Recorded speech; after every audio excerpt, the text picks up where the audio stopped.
नमस्कार दोस्तों, आपका अपने YouTube चैनल जी के स्टडी पॉइंट में आपका स्वागत है। अगर आप यूपीटी, जीटी, पीजीटी इतिहास विषय की तैयारी फ्री में करना चाहते हैं तो आप मेरे चैनल को ज़रूर से ज़रूर सब्सक्राइब करें, क्योंकि आपको मेरे चैनल के द्वारा यूपीटी, जीटी, पीजीटी इतिहास विषय की तैयारी फ्री में वह भी पूरा सिलेबस के अनुसार चैप्टर वाइज करवाई जाएगी। आज के इस वीडियो में गुप्त काल से संबंधित जो भी महत्वपूर्ण प्रश्न प्रतियोगी परीक्षा में पूछा जाता है उन सभी महत्वपूर्ण प्रश्नों को आज के इस वीडियो में आप लोगों को बताऊंगा। तो आप लोग वीडियो को लास्ट तक जरूर देखिए, क्योंकि सभी प्रश्न बहुत ही ज़्यादा महत्वपूर्ण हैं।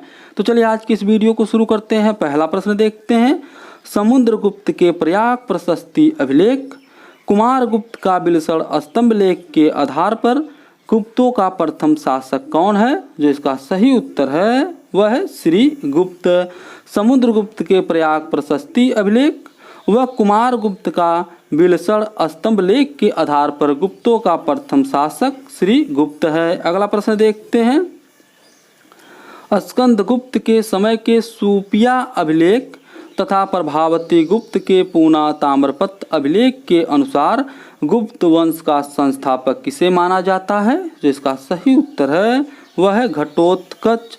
स्कंदगुप्त के समय के सूपिया अभिलेख तथा प्रभावती गुप्त के पूना ताम्रपत्र अभिलेख के अनुसार गुप्त वंश का संस्थापक घटोत्कच को माना जाता है। अगला प्रश्न देखते हैं। वह सर्वप्रथम गुप्त शासक जिसने महाराजाधिराज की उपाधि धारण की थी? जो इसका सही उत्तर है वह है चंद्रगुप्त प्रथम। चंद्रगुप्त प्रथम गुप्त शासक था जिसने सर्वप्रथम महाराजाधिराज की उपाधि धारण की थी। अगला प्रश्न देखते हैं। गुप्त शासक चंद्रगुप्त प्रथम ने किस गणराज्य के शासकों से वैवाहिक संबंध स्थापित कर वहां की राजकुमारी से विवाह किया? जो इसका सही उत्तर है वह है लिच्छवी। अगला प्रश्न देखते हैं। प्रयाग प्रशस्ति अभिलेख में समुद्रगुप्त की सैन्य उपलब्धियों में इसने आर्यावर्त या उत्तरी भारत के कितने राज्यों को परास्त कर राजाओं को अपने राज्य में मिला लिया? जो इसका सही उत्तर है वह है 9 राजाओं। अगला प्रश्न देखते हैं। एक वन्य जाति जो डाहल क्षेत्र में बसी थी जिसका नाम आटविक था, इस वन्य जाति को किस गुप्त शासक ने पराजित किया था? जो इसका सही उत्तर है वह है समुद्रगुप्त। अगला प्रश्न देखते हैं। समुद्रगुप्त ने दक्कन के क्षेत्रों में कितने राज्यों को जीता जिसमें कौशल का राजा महेंद्र तथा कांची का विष्णुगोप प्रमुख था? जिसका सही उत्तर है वह है 12 राज्यों। अगला प्रश्न देखते हैं। इतिहासकार V.S. स्मिथ ने किस गुप्त शासकों को भारत का नेपोलियन कहा है? जिसका सही उत्तर है वह है समुद्रगुप्त। इतिहासकार V.S. स्मिथ ने गुप्त शासक समुद्रगुप्त को भारत का नेपोलियन कहा है। अगला प्रश्न देखते हैं। वाकाटक अभिलेखों के अनुसार देवराज या देवगुप्त नामक गुप्त शासक था। यह किस गुप्त शासक का दूसरा नाम था? जो इसका सही उत्तर है वह है चंद्रगुप्त द्वितीय। वाकाटक अभिलेखों के अनुसार देवराज या देवगुप्त नामक एक गुप्त शासक था। यह चंद्रगुप्त द्वितीय का दूसरा नाम था। अगला प्रश्न देखते हैं। उज्जैन को गुप्त शासकों की द्वितीय राजधानी किसके शासन के दौरान बनाया गया? जो इसका सही उत्तर है वह है चंद्रगुप्त द्वितीय। उज्जैन को गुप्त शासकों की द्वितीय राजधानी चंद्रगुप्त द्वितीय के शासनकाल के दौरान बनाया गया था। अगला प्रश्न देखते हैं। चंद्रगुप्त विक्रमादित्य ने अपना विवाह किस वंश की राजकुमारी से किया तथा इससे उत्पन्न पुत्री प्रभावती का विवाह वाकाटक के साथ रुद्रसेन द्वितीय से किया? जो इसका सही उत्तर है वह है नागवंशी या नागवंश। अगला प्रश्न देखते हैं। चंद्रगुप्त द्वितीय के मथुरा अभिलेख में शैव धर्म के प्रोत्साहन की चर्चा की गई है। यह शैव धर्म किस संप्रदाय मत का विश्वास व उपासना करता था? जो इसका सही उत्तर है वह है पाशुपत संप्रदाय। अगला प्रश्न देखते हैं। क्षेमेंद्र कृत्य औचित्य विचार चर्चा के अनुसार चंद्रगुप्त ने कालिदास को अपना दूत बनाकर किस नरेश के पास भेजा था? जिसका सही उत्तर है वह है कुंतल नरेश। अगला प्रश्न देखते हैं। गुप्त शासक कुमारगुप्त प्रथम को किस विश्वविद्यालय का संस्थापक माना जाता है? जो इसका सही उत्तर है वह है नालंदा विश्वविद्यालय। गुप्त शासक कुमारगुप्त प्रथम को नालंदा विश्वविद्यालय का संस्थापक माना जाता है। अगला प्रश्न देखते हैं। विश्व प्रसिद्ध नालंदा विश्वविद्यालय कुमारगुप्त के शासन काल में बनवाया गया। इसकी स्थापना कौन सी शताब्दी में हुई थी? जो इसका सही उत्तर है वह है 5वीं शताब्दी। अगला प्रश्न देखते हैं। नालंदा विश्वविद्यालय की स्थापना किसने की? जो इसका सही उत्तर है वह है कुमारगुप्त।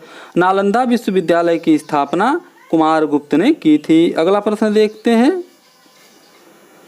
वत्सभट्टी कुमारगुप्त प्रथम का दरबारी कवि था। यह संस्कृत का प्रकांड विद्वान था। इसकी रचना मालव संवत में किस मंदिर बनवाए जाने का वर्णन किया गया है? जिसका सही उत्तर है वह है 10 में सूर्य मंदिर। अगला प्रश्न देखते हैं। कुमारगुप्त कालीन उदयगिरी महालेख में किस धर्म के बारे में चर्चा की गई है? जिसका सही उत्तर है वह है शैव धर्म। अगला प्रश्न देखते हैं।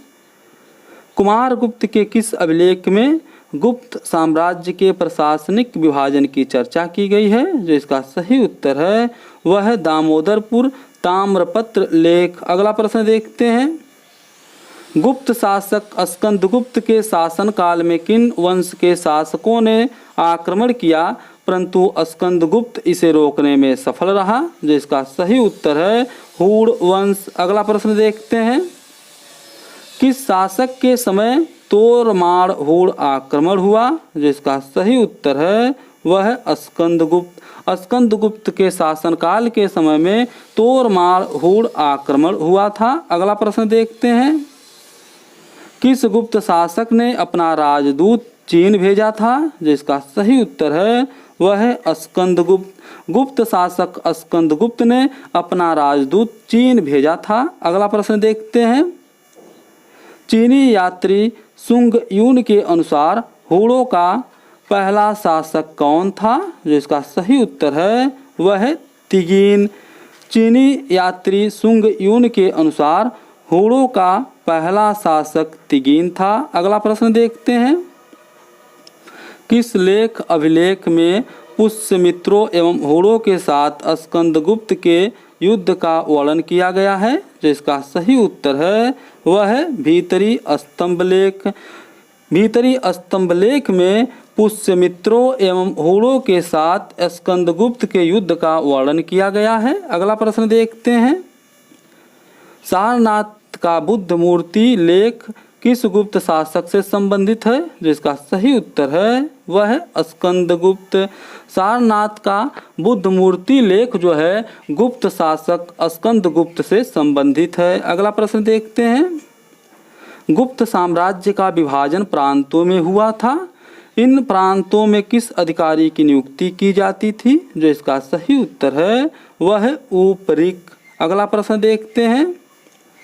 गुप्तकालीन राज्य शासन व्यवस्था सीमांत प्रदेशों के प्रशासक को क्या कहा जाता था? जो इसका सही उत्तर है वह है गोप्ता। गुप्तकालीन राज्य शासन व्यवस्था में सीमांत प्रदेशों के प्रशासक को गोप्ता कहा जाता था। अगला प्रश्न देखते हैं। गुप्त काल के प्रशासनिक अधिकारियों में राजकोष के अधिकारी को क्या कहा जाता था? जो इसका सही उत्तर है वह है भंडागाराधिकृत। अगला प्रश्न देखते हैं। गुप्तकालीन करों में ग्रामवासियों पर लगाया गया अनिवार्य कर कौन सा कर कहलाता था?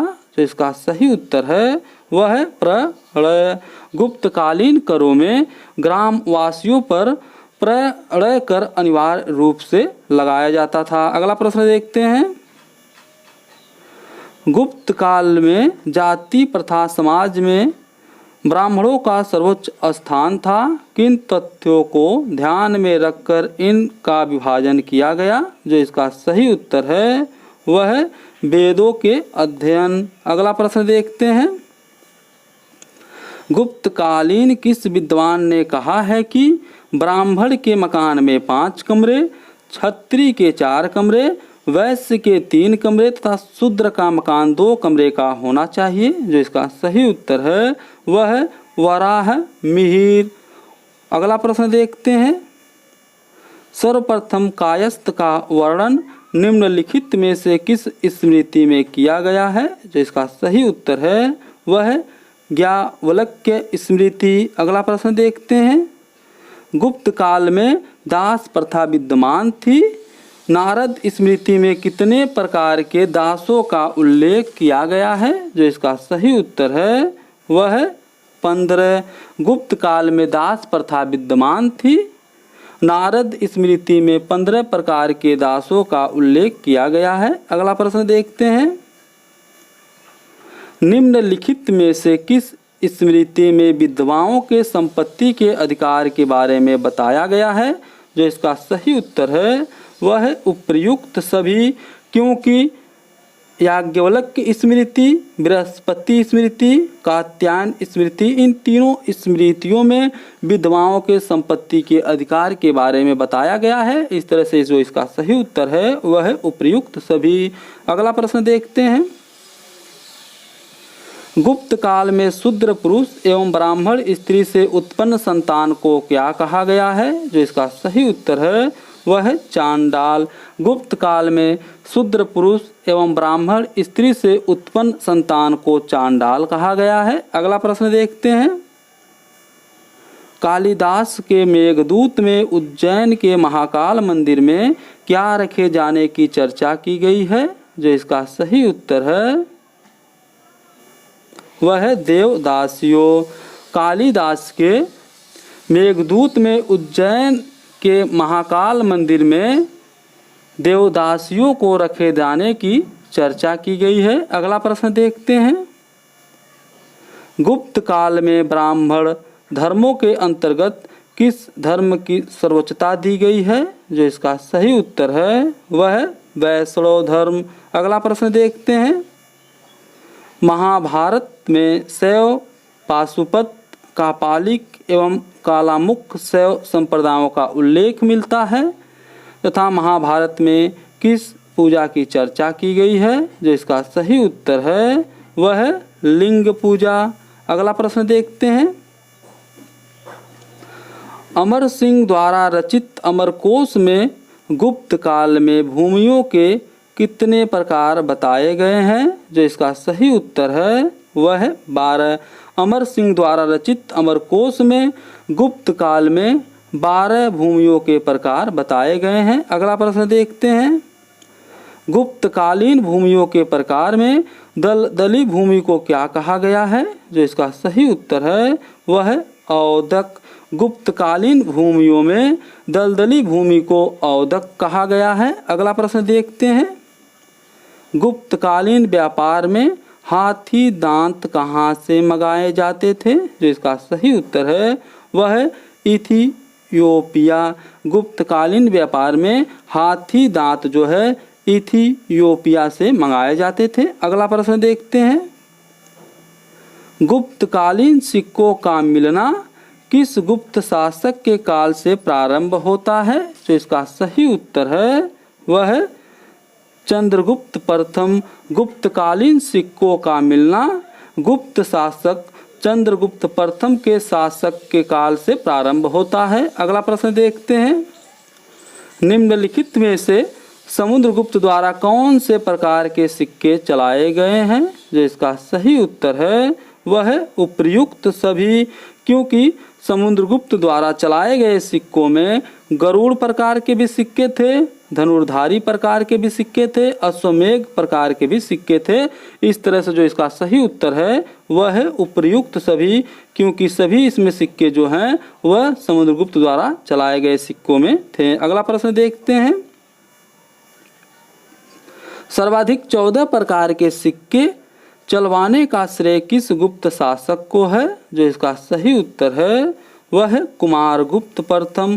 कुमारगुप्त प्रथम को सर्वाधिक 14 प्रकार के सिक्के चलवाने का श्रेय प्राप्त है। अगला प्रश्न देखते हैं।